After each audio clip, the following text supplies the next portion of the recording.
Bismillahirrahmanirrahim. Nahmaduhu wa nusalli ala rasulil karim. Yang saya muliakan Tuan Pengurusi Majlis, Jawatan Kuasa Masjid, Tuan Pengurusi, Tuan Imam, Tuan Bilal, kalau ada hadirin dan hadirat, VIP kehormat yang diundang, jadi insyaAllah. Assalamualaikum warahmatullahi wabarakatuh. Yang saya dikabarkan malam ni saya kena cakap tentang Isra' dan Mi'raj. Tema dari Isra' dan Mi'raj. Betul kan? Isra' dan Mi'raj lah. Tapi insyaAllah hari ini kita cuba bawakan satu sudut, sisi yang jarang kita dengar tentang Isra' dan Mi'raj, insyaAllah. Moga Allah beri kekuatan lah untuk saya sampaikan. Saya sambung sikit pengurusi majlis tadi punya doa Nabi sallallahu alaihi wasallam di bulan Rajab tadi tu. Bagus, doa tu memang kita digalakkan untuk baca lah. Kalau boleh setiap hari. Tambahan pada apa yang telah disampaikan oleh pengurusi majlis tadi adalah, kalau kita tak sempat sampai ke bulan Ramadan ni pun, tapi doa ni telah dibaca. Jadi bila kita dah baca doa ni, maka kita telah pun letak niat kita untuk beramal dan buat persiapan sampai bulan Ramadan. Seandainya tak ada umur sampai bulan Ramadan, semua niat-niat ni tadi insya-Allah Allah dah terima dah. Ini adalah cara style Allah Subhanahu Wa Taala. Seberapa besar niat satu orang hamba tu, walaupun dia tidak ada kemampuan untuk buat, tapi berdasar sebesar mana niat dia, maka Allah Subhanahu Wa Taala akan terima dan bagi ganjaran berkadar dengan niat. Belum buat amal lagi, niat sahaja. Niat yang besar dapat ganjaran besar. Belum buat amal lagi. Jadi insya-Allah hadirin dan hadirat sekalian, saya pun tak ada masa yang cukup lah untuk buat persiapan sebenarnya. Ini pun sibuk dengan urusan keluarga dan sebagainya. Jadi sempatlah tuliskan beberapa notaan. Suara saya memang perlahan sikit, boleh dengar? Baik, insya-Allah. Baik, bila mana kita cerita tentang Isra' dan Mi'raj, kita sedia maklumlah setiap tahun ustaz-ustaz semua cerita tentang peristiwa Isra' dan Mi'raj. Maka surah Isra' dan Mi'raj ni kita rujuk pada surah Al-Isra', di mana muka surat pertama surah Al-Isra' itu penuh dengan message penting untuk kita fahami, dan bukan saja faham tapi untuk kita buat tindakan. Setiap satu ayat Al-Quran yang turun untuk pedoman umat yang terakhir ini, umat Nabi Muhammad SAW, dan ayat ini bukan sahaja untuk perintah dan titah ini, bukan message yang disampaikan ini, bukan sahaja untuk kita renungkan dan kemudian tunggu tahun depan renungkan lagi sekali, tidak. Tapi selepas renungan itu dibuat, dan Allah Subhanahu Wa Taala kehendaki kita ambil tindakan tentang apa yang disampaikan. Sebagai contohnya dalam surah Al-Isra', muka surat yang pertama itu Allah bercerita tentang kefasadan, kerosakan yang dibuat oleh Banu Israel. Dan antara kefasadan yang besar yang dibuat berulang-ulang kali, antara kefasadan dia adalah riba. Memberi pinjaman dengan bunga, dengan interest. Itu antara kefasadan yang besar.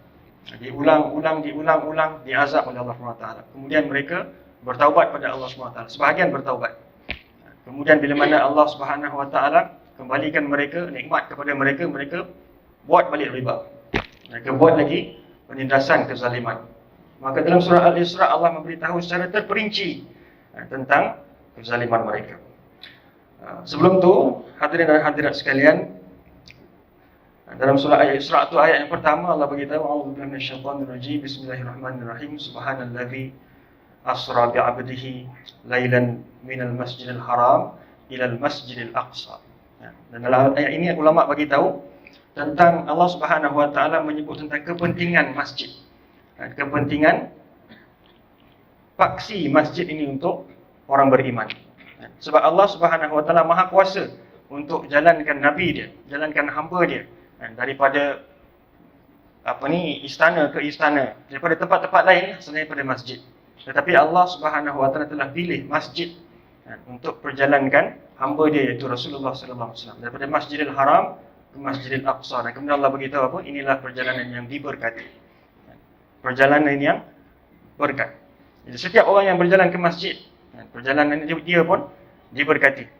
Perjalanan usaha-usaha untuk memakmurkan masjid-masjid Allah Subhanahu Wa Taala. Ini semua adalah perkara-perkara yang Allah Subhanahu Wa Taala berkati. Jadi hadirin dan hadirat sekalian, kita nak tahu rentetan peristiwa sebelum Isra' dan Mi'raj. Apa sebenarnya yang mencetuskan perjalanan Isra' dan Mi'raj ni? Sebenarnya adalah Allah Subhanahu Wa Taala nak memanggil, memujuk kekasih dia Rasulullah sallallahu alaihi wasallam. Setelah diuji dengan begitu dahsyat sekali, bukan saja Rasulullah, tetapi begitu juga dengan sahabat-sahabat radhiyallahu ajma'in, diuji dengan begitu sekali, sampailah ke klimaks pengorbanan mereka. Peristiwa hijrah, Nabi disusah-susahkan, dan kemudian klimaksnya adalah ketika mereka telah di pulau di perkampungan Bani Abi Talib, dipulaukan sehingga tidak ada makanan, tidak dibenarkan siapa-siapa pun bagi menyalurkan makanan, bantuan, makanan, minuman kepada mereka, tak ada.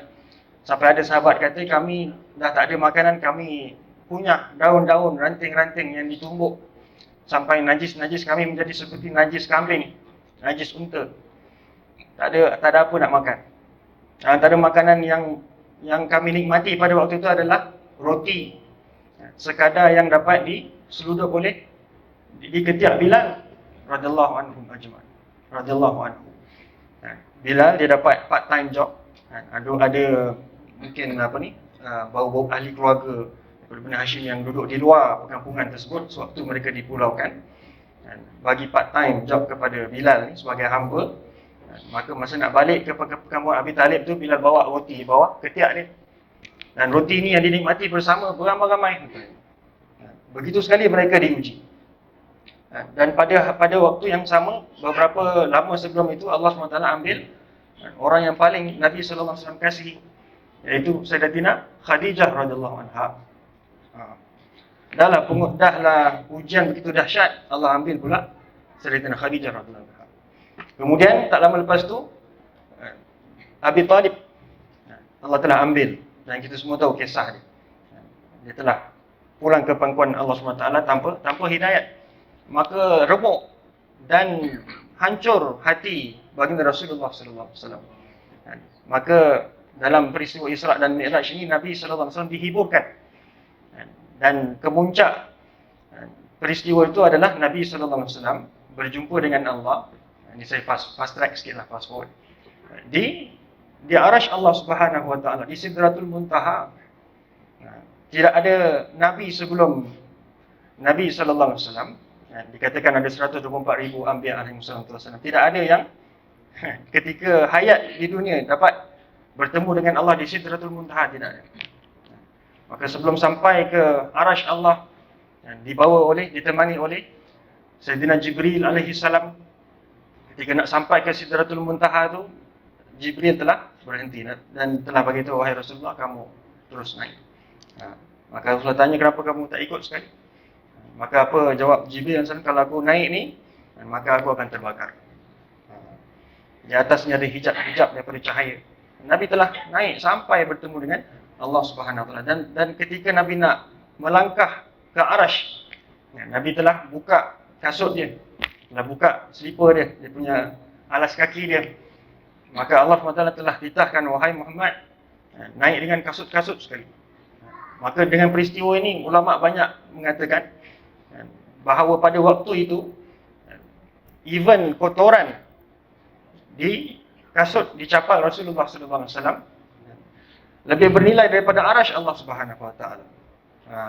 Tinggi nilai pengorbanan di sebalik apa yang dipakai oleh Rasulullah SAW, dengan baju yang penuh dengan debu, yang serba kekurangan, yang sangat sederhana. Kasut pun sederhana, telah melalui pelbagai rintangan untuk agama Allah Subhanahu Wa Taala. Maka nilai pengorbanan ini, tuan-tuan, Allah sangat cukup hargai. Suatu hari ini, setiap usaha kita, sebenarnya yang penting adalah usaha itu. Dan Nabi telah tunjukkan dengan sahabat radhiyallahu ajma'in usaha yang terbaik sekali yang mereka telah lakukan untuk menyukakan Allah Subhanahu wa taala sehingga Allah telah redha kepada mereka.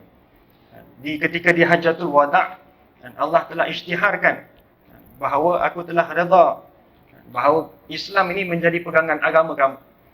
Tuan-tuan yang mulia. Mereka telah menyukakan Allah Subhanahu wa taala begitu sekali sehingga kan Allah Subhanahu wa taala iklankan, isytiharkan kesukaan, keredaan Allah Subhanahu wa taala kepada mereka di dunia ini lagi. Tuan-tuan yang mulia. Jadi saya selitkan satu kisah tentang pengorbanan ini. Bahawa satu ketika Nabi sallallahu alaihi wasallam sedang bersama dengan Sayyidatina Aisyah radhiyallahu anha. Dan pada waktu itu Nabi sallallahu alaihi wasallam telah tunjukkan kepada bintang di langit. Wahai Aisyah, tengoklah dekat bintang-bintang yang banyak yang bergemerlapan. Dan inilah dia perumpamaan, misalan amalan Sayyidina Umar radhiyallahu anhu, Umar Al-Khattab radhiyallahu anhu. Maka Sayyidatina Aisyah radhiyallahu anha rasa sedikit cemburu. Tanya pada Rasulullah, "Wahai Rasulullah, bagaimana dengan ayah saya?" Siapa dia? Abu Bakar As-Siddiq radhiyallahu anhu. Bagaimana dengan keadaan amalan saya? Maka jawab Rasulullah sallallahu alaihi wasallam, "Wahai Aisyah, satu malam Sayyidina Abu Bakar As-Siddiq bersama dengan aku di gua Hira. Satu malam tu saja Abu Bakar bersama dengan aku, lebih bernilai, lebih tinggi amalan tu berbanding dengan amalan Sayyidina Umar Al-Khattab serta seluruh umat sampai sebelum kiamat. Satu malam je, tapau habis semua. Untuk menunjukkan bahawa pengorbanan pada waktu yang sukar, pada waktu yang susah untuk agama Allah Subhanahu wa taala, untuk memelihara, untuk pertahankan iman ini, nilai dia sangat-sangat berganda daripada orang yang selepas itu dapat iman dengan mudah. Dan sekarang ini adalah waktu yang sukar untuk kita pelihara iman. Sekarang adalah zaman yang Nabi sallallahu alaihi wasallam sebut tentang zaman fitan. Zaman yang akhir ini. Fitan, ujian yang paling besar sekali dalam sejarah manusia. Ujian Allah yang paling besar sekali adalah di penghujung, di akhir zaman. Maka inilah dia waktu yang cukup susah sekali kita nak jaga iman kita, amal kita. Solat kita, cakap solat dah cukup dah. Berapa susah nak jaga solat awal waktu? Yang bercakap sendiri pun susah keadaan ini. Jadi insya-Allah Nabi telah bagi tahu selepas ini akan datang satu zaman yang mana akan bangkit balik khilafah. Politik, demokrasi ini semua akan tak ada dah. Al-Imam Mahdi itu akan bawa satu tertib pemerintahan khilafah yang Nabi sendiri sebut khilafah akan bangkit semula, yang mana syariat akan ada semula seperti mana zaman Rasulullah sallallahu alaihi wasallam. Maka tuan-tuan yang mulia, orang pada zaman itu, kalau kita sampailah, orang pada zaman itu punya amalan dengan amalan kita sekarang ni yang susah nak mempertahankan iman ni jauh berbeza.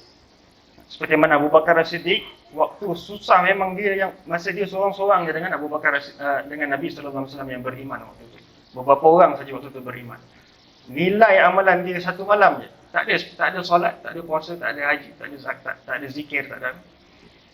Tapi nilai amalan tu cukup berharga sekali. Jadi Bani Hashim kesentuh. Jadi tuan-tuan mula khulasah ataupun kesimpulan daripada pengorbanan sahabat radhiyallahu ajma'in ini, satu sahaja yang dia kendaki. Sahabat radhiyallahu ajma'in dengan penuh kesabaran telah lalui semua perkara ini. Satu je, untuk mempertahankan iman, untuk mempertahankan dan untuk meninggikan kalimah Allah dan nak mempertahankan iman dalam suasana yang majoriti menentang mereka. Minoriti samalah macam sekarang ni. Orang Islam ramai 2 bilion lebih.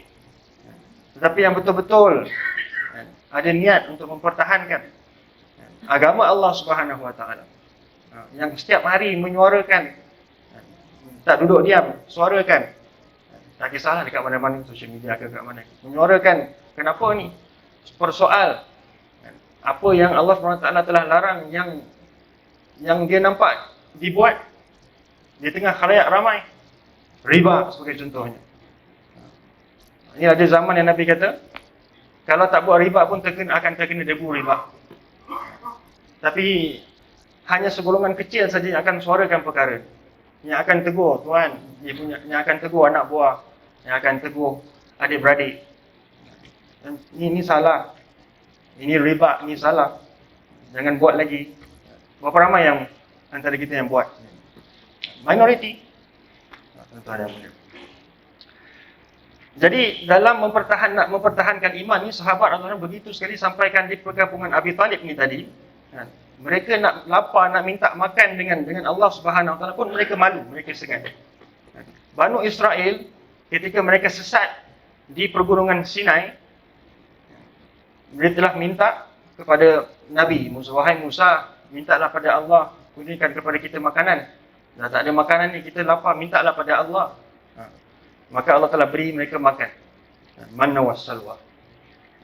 Tapi sahabat Allah ajma'in begitu sabar, begitu tinggi tahap kesabaran mereka. Demi untuk mempertahankan iman ini, dia telah lihat Rasulullah, macam mana keadaan Rasulullah, begitu sekali diuji. Sampai mereka malu nak minta pada Rasulullah, Rasulullah mintalah pada Allah nak makan, ni lapar, tak ada. Sahabat malu nak minta. Jadi pengorbanan inilah yang disukai oleh Allah Subhanahu Wa Taala. Maka hari ini kalau tak boleh buat sebegitu pun, kita buatlah sedikit yang mana yang kita mampu.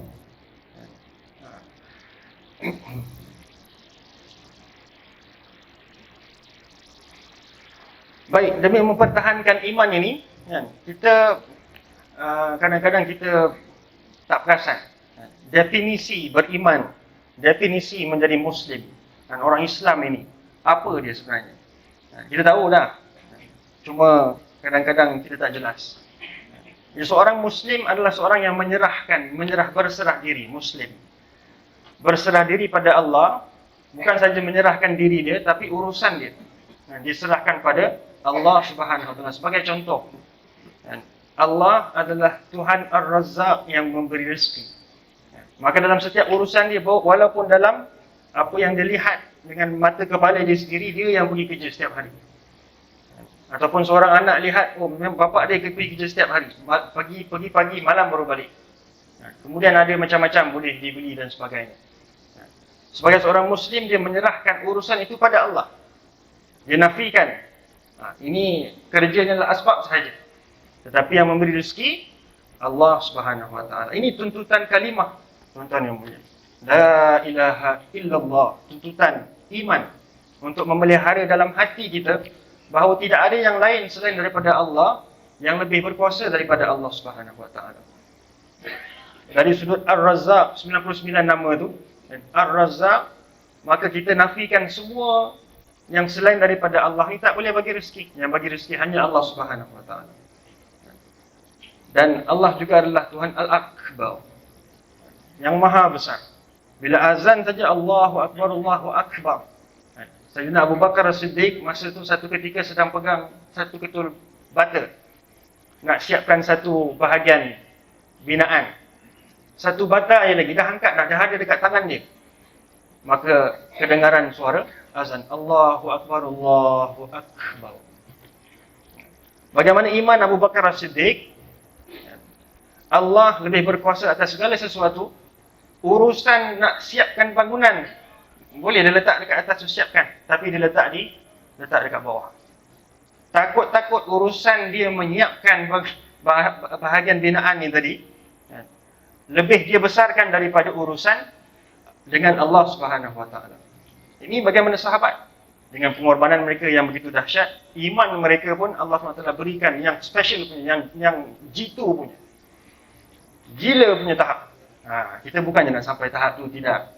Tapi kita nak mencontohi para sahabat.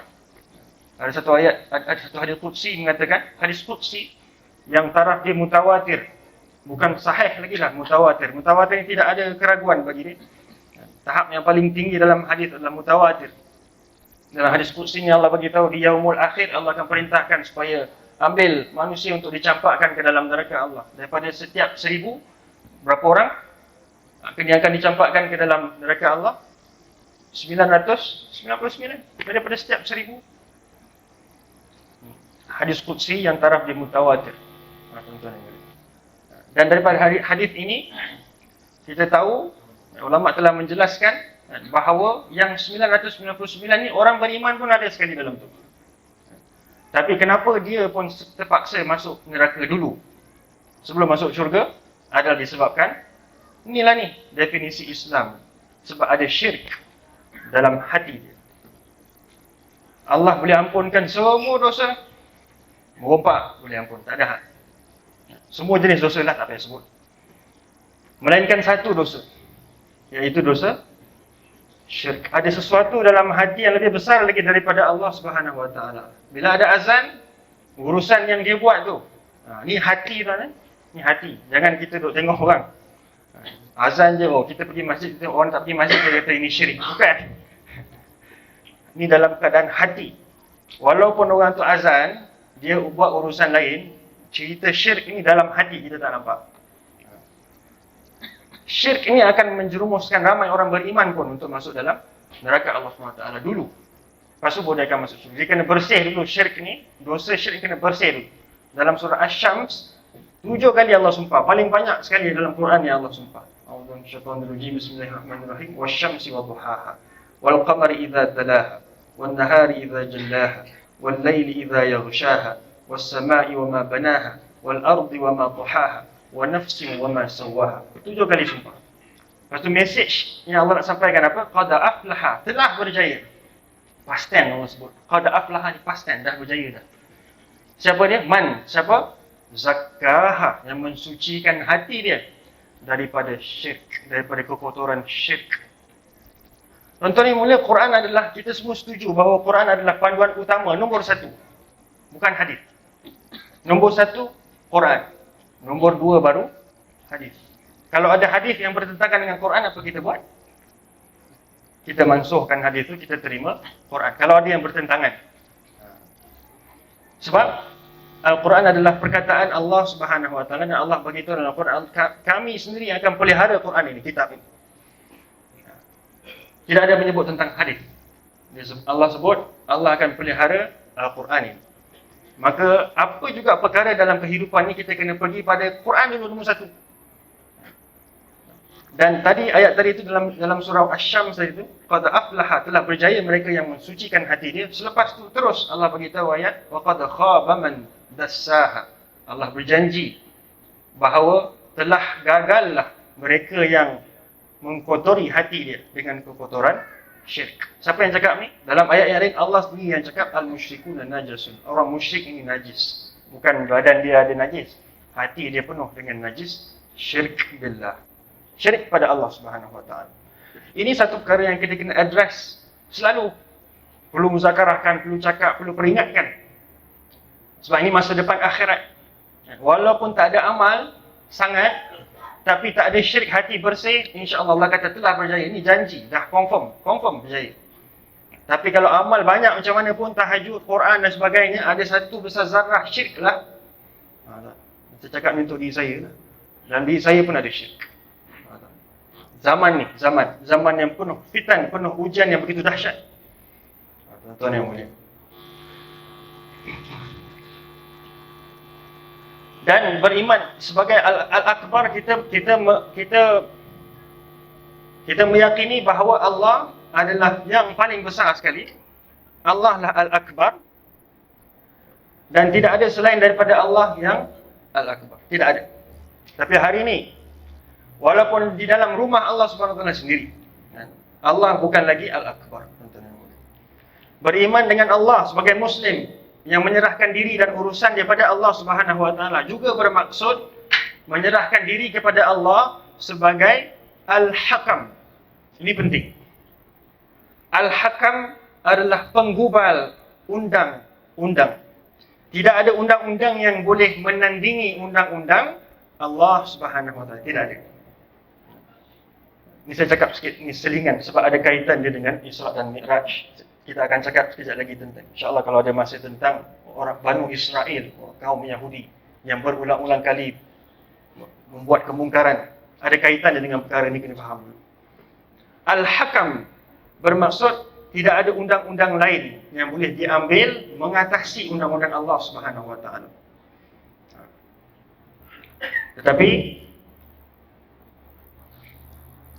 sistem pemerintahan yang kita dipanggil adoption, yang diambil, yang diperturunkan daripada barat ni. Siapa Al-Akbar? Kalau baca dekat United Nations dan sebagainya dalam pemerintahan demokrasi.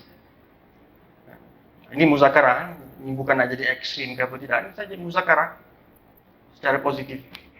Demokrasi dia kata, kalau tengok page pertama, page kalau kita buka, Allah bukan lagi Al-Akbar dan Allah bukan lagi Al-Hakam. Parlimen adalah Al-Hakam. Parlimen adalah Al-Akbar. Allah tidak lagi Al-Akbar, walaupun dalam masjid, dalam rumah Allah Subhanahu wa taala. Ada sesuatu yang dipanggil bank di luar sana. Ada sesuatu yang dipanggil bank di luar sana. Kalau kita masuk, kita cuba tanya pegawai bank tu, halal tak? Boleh tak kalau saya nak pinjam duit dengan interest, dengan bunga? Jawapan dia boleh. Kalau dia orang Islam, mungkin dia kata, dia fikir sikit lah. Ya. Tapi kalau orang Kristian kata, boleh. Satu pemerintahan yang belum lagi berjaya, belum, maksudnya ada waktu lagi untuk kita islahkan, kita perbaiki. Kalau kita tak mampu perbaiki, kita bukan menteri dan sebagainya, kita perbaiki di peringkat individu, di peringkat kita, di peringkat yang paling bawah ni, orang-orang biasa. Kita perbaiki amalan kita dulu. Tapi kita nak kena recognize. Sebab kalau kita tak recognize, kita nak kenal pasti masalah dulu. Kebanyakan orang Islam pada waktu ini, dia bukan nak mengenal pasti masalah, tapi dia cuba untuk tolerate. Dia cuba untuk fleksibel.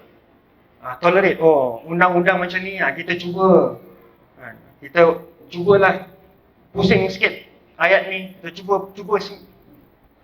Fahamlah kan? Kita engineer perkara ni supaya dia jadi boleh lah.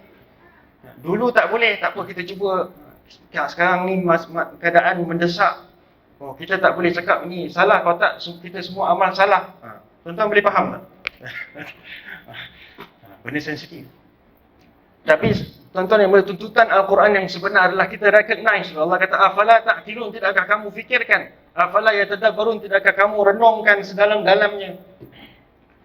Allah beri kita akal yang begitu kompleks, yang begitu canggih, supaya kita fikir dan recognize ini adalah batil, ini adalah salah. Tuan-tuan yang mulia. Kalau tidak pada orang lain tak apa, pada diri kita pelihara dulu. Sebab riba ini adalah punca. Kenapa dalam surah Al-Isra, kalau kita baca daripada ayat 1 sampai habis satu muka surat, Allah beritahu dengan kemurkaan Allah Subhanahu wa taala. Bagaimana mereka ni membuat kerosakan, dan antara kerosakan besar yang mereka lakukan adalah riba.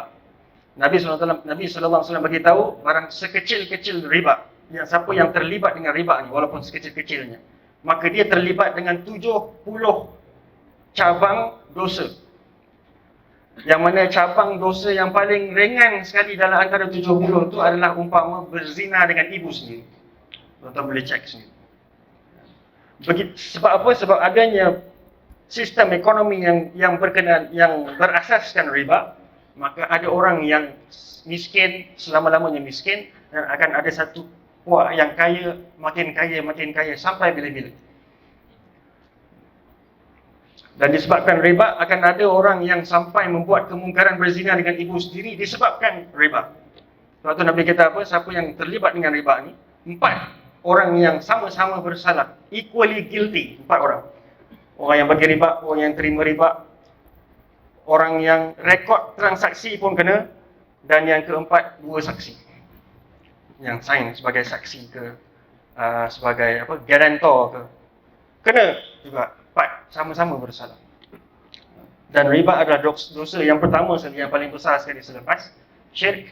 Ini semua maklum, tak ada khilaf, tuan-tuan yang mulia. Maka dalam surah Al-Isra, dalam peristiwa Isra dan Mi'raj, Allah beritahu kami memperlihatkan Tanda-tanda kebesaran kami. Dan ulama bagi tahu, ada pendapat ulama yang mengatakan ketika Nabi diperjalankan daripada Masjidil Haram ke Masjidil Aqsa, Allah telah memperlihatkan semua perkara yang berlaku sebelum dan selepas sampai akhir zaman, sampai sekarang ni. Apa yang berlaku di Aqsa. InsyaAllah kita tengok balik surah Al-Isra dan kita tengok betul-betul. Dan Allah beritahu tentang golongan Banu Israel yang Allah berikan kuasa, pemerintahan, nikmat di Jerusalem, dan mereka telah ingkar. Sebelum tu mereka bersama dengan Nabi Musa. Kita semua tahu kisah Nabi Musa pergi bermunajat dengan Allah 40 hari, balik mereka dah sembah lembu. Kaum yang sama. Selepas tu bila Allah ampunkan mereka, Allah berikan mereka kekuasaan masuk ke kota Jerusalem. Dan kemudian Allah datangkan Nabi Sulaiman, Nabi Daud alaihi salam. Pun pada waktu tu mereka tak mengaku Nabi Sulaiman adalah Nabi. Nabi Daud sebagai Nabi, tidak, mereka tak iktiraf. Mereka kata ni raja je, dia bukan Nabi. Dan selepas zaman tu, pendek cerita, disebabkan kemungkaran riba, penindasan, operation yang berlaku pada zaman tu, maka Allah hancurkan. Allah telah hukum mereka dan mereka telah dihina dengan sangat dahsyat sekali dan dihalau keluar daripada Jerusalem. Dan kemudian bila mana sebahagian daripada mereka bertaubat dengan bersungguh-sungguh dengan Allah Subhanahu Wa Taala, maka Allah kembalikan mereka ke kota itu. Dan Allah berikan balik nikmat, Allah berikan balik pemerintahan kepada mereka. Kemudian mereka kufur balik. Kali kedua, Babylon. Sekarang ni Iraq, kalau tak silap saya lah.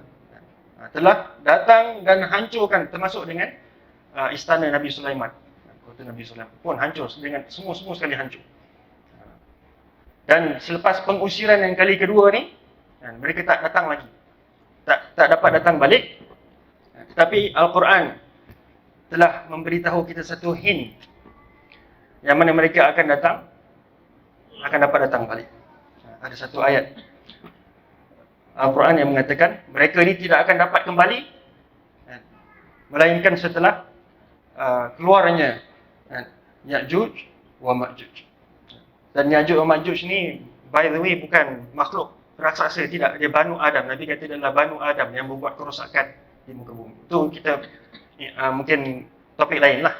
Tapi nak ceritanya tentang penindasan yang berlaku bila mana adanya sistem riba. Dan perkara yang sama kemungkaran yang sama telah disebar luaskan ke seluruh dunia sekarang ni. Dan Nabi kata apa? Kalau umat pada akhir zaman ni tak buat riba pun, mereka akan terkena debu daripada riba. OPR. Apa tu OPR?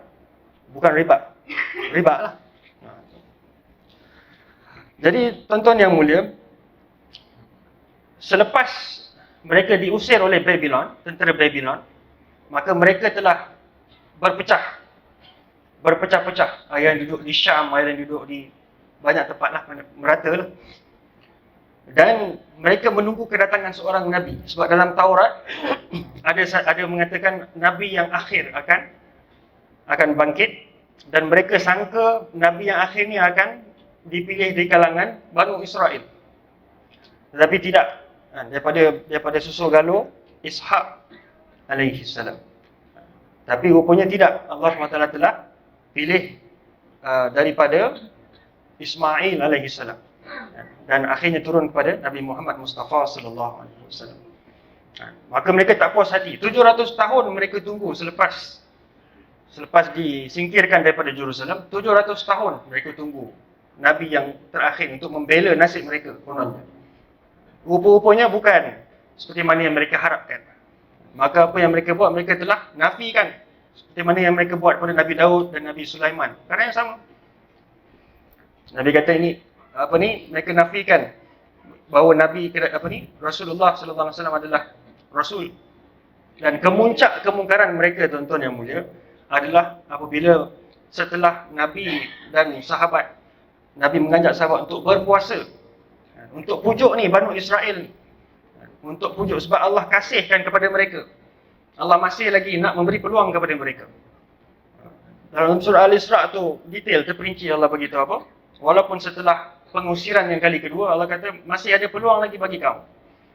untuk kamu mendapatkan ayat asa rabbukum ayyarhamakum. Masih ada lagi peluang untuk kamu dapatkan rahmat daripada kamu. Tapi ada satu je pintu. Melalui satu pintu ni saja kamu akan dapat rahmat, iaitu melalui pintu mengikuti baginda Muhammad sallallahu alaihi wasallam. Ini yang mereka gagal lakukan. Sebahagian beriman, sebahagian besar tak beriman. Dan selama 7 bulan Nabi telah berpuasa cara orang Yahudi. Nabi dan sahabat telah berpuasa cara orang Yahudi, daripada sunset to sunset, daripada terbenam matahari ke terbenam matahari berikutnya. Dan cara orang Yahudi berpuasa tak boleh ada hubungan, tak boleh ada seks, tak boleh. Itu syariat yang ada pada waktu tu. Waktu tu belum ada lagi syariat puasa macam kita. Maka selama 7 bulan puasa macam tu, sampai tahap tu, selepas 7 bulan, bukannya mereka ni nak mendekati dan nak lembutkan hati mereka, tidak. Mereka buat perancangan pula untuk hancurkan orang Islam. Maka pada satu ketika Nabi sedang bersolat, masa tu menghadap ke kiblat orang Yahudi. Maka ayat telah turun, dan bila turun ayat itu dalam solat, Nabi SAW telah tukar kiblat. Maka dalam perintah yang sama, turunlah perintah puasa cara yang baru. Sebab Allah begitu murka pada orang-orang ini, orang-orang yang berkenaan. Dan tuan-tuan yang mulia, ini adalah zaman yang mana kita dilekakan, kita diselesakan. Ujian kita sekarang ni adalah, ada yang diuji dengan kesukaran, tapi kebanyakan kalau kita di Malaysia ni umumnya diuji dengan keselesaan. Sampai kita susahlah nak mempersoalkan, soal je bukannya suruh lawan, tidak ada, persoalkan. Sistem monetary sebagai contoh, duit kertas yang tak ada apa-apa value. Kenapa yang kita pakai duit ni? Persoal je lah. Setakat yang kita mampu. Sebab 9 tahun lepas, daripada 9 tahun lepas lagi, orang-orang Kristian di Eropah dah mula bangkit mempersoalkan sistem monetary, sistem kewangan yang ada pada sekarang ini, yang tidak ada apa-apa nilai. Kenapa bermasalah? Sebab kita trading kan, kita menukar kita punya titik peluh dan masa kita yang begitu berharga itu, yang paling berharga sekali, ditukarkan dengan kertas yang nilaian dia hanya fictitious. Kita yang memberikan berikan kepercayaan kepada value itu. Dan bank diberikan hak untuk, ini fakta, bank diberikan hak untuk buat duit daripada tak ada apa-apa. Dia panggil fractional reserve. Kalau nak check Google, banyak check apa tu fractional reserve. Contohnya kalau saya masuk kat bank RM100, kalau Malaysia, bank negara punya rate 2%. Bank hanya bertanggungjawab untuk simpan 2% daripada RM100, RM2. Yang lain ni dia akan boleh loankan. Itu kenyataan. Mereka tak sembunyikan. Sistem perbankan tak sembunyikan pun. Semua fakta ni semua ada. Dia orang bagi tahu. Dekat Federal Reserve ada tulis lagi yang duit kertas dan duit fiat ni tidak ada apa-apa nilai intrinsik dalam. Dia orang bagi tahu. Siapa yang tertipu sekarang? Dia cakap macam tu je. Jadi tuan-tuan yang mulia, perkara muamalat ni sangat penting. Sebab dia macam mana nak cakap, dia mempengaruhi kehidupan kita. Makan kita makan tu yang utama lah. Memang makanan tu halal dan thayyibah, tapi sumber dia tu kita tak dapat nak bersihkan selagi mana sistem monetary tu tak diubah. Macam mana nak ubah, kita tak soal pun. Menteri pun tak tahu. Diorang pun tak tahu. Jadi bila diorang tak tahu, sebab tak ada siapa pun dalam di kalangan orang biasa ni yang mempersoalkan. Azan.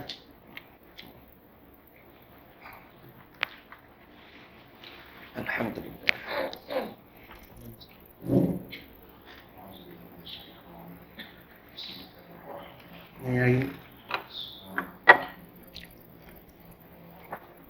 Ini hari ini kan. Allahu Akbar. Allahu Akbar. Allahu Akbar. Allahu Akbar.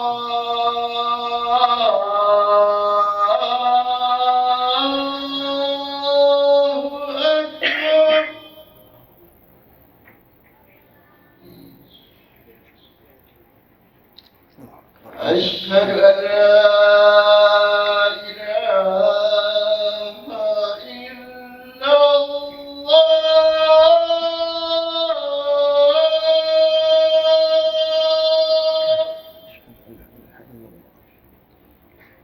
أشهد أن لا إله إلا الله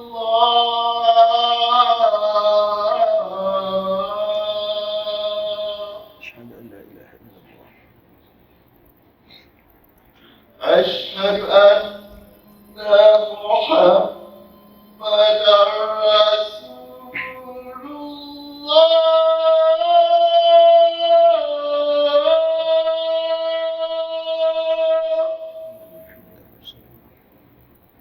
أشهد أن محمدا رسول الله أشهد أن محمدا رسول الله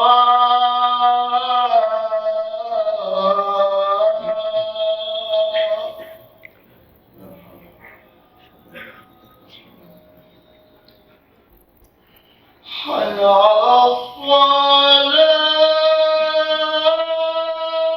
حول ولا قوة إلا بالله حي على الصلاة لا حول ولا قوة إلا بالله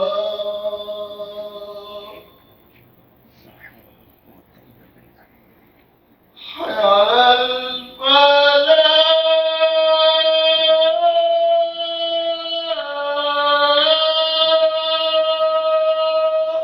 حول ولا قوة إلا بالله حي على الفلاح لا حول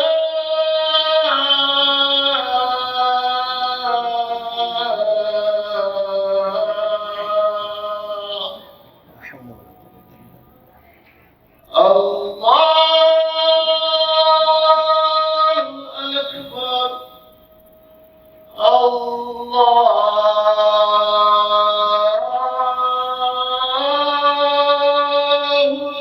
أكبر الله أكبر لا إله إلا الله لا إله إلا الله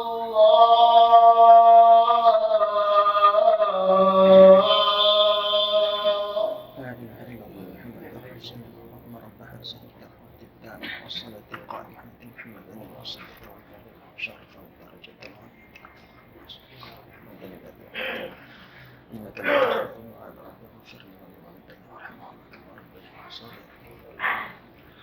10 minit. Kita sambung sikit tentang duit tadi. Tentang sistem perbankan. Duit yang ada, duit kertas yang kita ada dekat rumah ke, dekat dalam bank ke, hanya 5% saja yang dibuat oleh kerajaan. Data ni memang ada. Boleh cari, tak, dia bukan rahsia ke tidak. Dan 95% duit yang ada ni semuanya dicipta. Dan duit dalam semua daripada keseluruhan penciptaan duit ini 70% diberikan untuk pinjaman peribadi yang berasaskan riba. Jadi macam mana kita nak lari daripada debu riba? Memang terkena. Selagi mana kita tak persoalkan. Jadi itulah tujuan utama diadakan social media, Netflix. Semua macam ahli silap mata. Kita nampak hebat tapi dia ada sleight of hand, dia kata. Dia buat sesuatu bagi nampak macam magic, tapi sebenarnya bukan magic, ada satu trick yang dia buat. Jadi social media ni adalah, bukan kata social media tak bagus, tidak. Ada banyak konten yang bagus. Tapi dengan adanya perkara ni, generasi yang akan datang, anak-anak kita, cucu-cucu kita yang akan datang, mereka akan hilang kuasa untuk berfikir. Allah beritahu apa? Orang yang tak mau berfikir ni, Allah beritahu sebab ulaika kal an'am. Mereka ni hanya sama seperti binatang ternakan, macam lembu, macam unta, macam keldai. Balhum adall, bahkan lebih sesat lagi daripada binatang. Sebab tidak mahu untuk berfikir. Binatang diperhambakan tapi tunduk, masih lagi buat kerja. Kerbau Tahu diperhambakan tapi masih lagi buat kerja setiap hari. Al-Quran menuntut kita untuk berfikir dan menyuarakan kebenaran. Dan tuan-tuan yang mulia, inilah adalah waktu yang terbaik sekali untuk kita bangkit sebenarnya. Satu dunia orang Islam sekarang ini sedang mula untuk bangkit. Kita tak mampu untuk buat yang besar-besar pun, kita persoalkan saja sistem kewangan. Kenapa perlu ada OPR? OPR tak menguntungkan siapa-siapa, menguntungkan orang kaya sahaja. Kalau kita tengok rentetan daripada OPR ni macam mana nak menurunkan inflasi, dia katakan kita sikitlah. So bila dia naikkan OPR, maka syarikat-syarikat akan susah, akan buang pekerja dan sebagainya. Jadi demand akan diturunkan. Ini adalah fasad, kerosakan. Orang akan ramai hilang kerja. Orang akan tak nak beli, orang nak simpan duit. Jadi bila tak ada demand, maka harga pun akan turun. Dan bukannya ambil masa 1 bulan, 2 bulan, dia akan masih ambil masa yang lama. Dan di mana keuntungan OPR ni untuk orang miskin? Tidak ada. Orang miskin akan lebih tertindas. Nak beli makan, nak beli ikan, tak cukup makan dan sebagainya. InsyaAllah tuan-tuan yang mulia, kata kuliah tentang Isra' dan Mi'raj malam ni lain sikitlah. Kita fokuskan kepada syirik di akhir zaman dan juga riba. Dua masalah yang akan menjerumuskan kita ke dalam neraka tak pasal-pasal, disebabkan kita tak cakna, kita tak ambil perhatian. Sebab sekarang ni memang sangat banyak distraction tu, sangat banyak. Kita nak kena kerja, kita nak kena cari nafkah, kita ada urusan tu, urusan ni, urusan anak-anak ni macam-macam lagi masalah nak kena tolong selesaikan. Lepas tu masa yang terluang yang ada, itulah masa nak tengok TV, itulah masa nak berhibur sikit, nak berjalan-jalan. Jadi memang kita tak ada masa untuk fikirkan perkara yang tengah melanda kita sekarang. Jadi insyaAllah kita banyakkan lagi usaha-usaha untuk cakap tentang perkara. Bukan ceramah, bila ceramah Maulidur Rasul, kita cerita perkara yang sama. Ceritalah Maulidur Rasul, tak ada masalah, tapi bawa benda yang orang Islam perlu buka mata sekarang ni. Bukan untuk ubah, nak reformasi, tidak, untuk diri kita sendiri. Supaya kita di peringkat individu, kita beramal dengan Al-Quran dan kita setia dengan Al-Quran, kita tak betray, kita tak nafikan Al-Quran, apa yang diperintahkan dalam Al-Quran, dan kita tak terlibat dengan apa yang Al-Quran telah tegah dan larang kita daripada berbuat. InsyaAllah apa yang baik datang daripada Allah SWT, apa yang buruk itu datang daripada kelemahan saya lah. Dan saya minta maaf. Jadi semoga kita berjumpa lagi insyaAllah. Assalamualaikum warahmatullahi wabarakatuh.